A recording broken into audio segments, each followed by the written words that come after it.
تميزت عن بنات جيلها بجمالها ورقتها الزائدة وصوتها المبحوح، وهذا ما لفت الأنظار إليها في البداية لتقدم مجموعة من الأفلام الهامة في تاريخ السينما المصرية.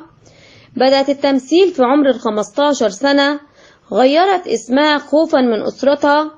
ولدت عفاف علي كامل أحمد عبد الرحمن الصباحي، والتي اختارت اسم الشهرة ماجدة، في محافظة طنطا، وحصلت على شهادة البكالوريا في اللغة الفرنسية.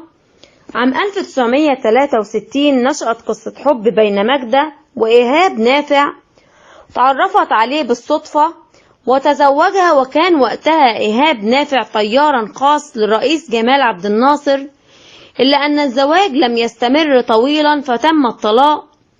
ابنتها هي الفنانة غادة نافع، ممثلة مصرية، هي ابنة الفنانة ماجدة وإيهاب نافع.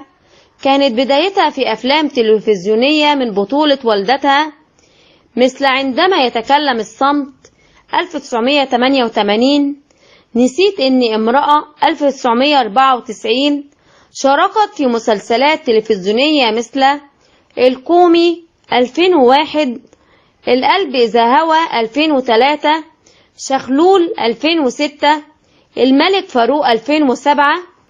يذكر أن الفنانة ماجدة توفيت يوم الخميس 16 يناير 2020 في القاهرة عن عمر ناهز 89 عاما. أقيمت صلاة الجناز عقب صلاة الجمعة 17 يناير 2020 بمسجد مصطفى محمود في المهندسين. قررت أسرة الفنانة الراحلة دفن جثمانها في مقابر العائلة بطريق الفيوم في مدينة 6 أكتوبر.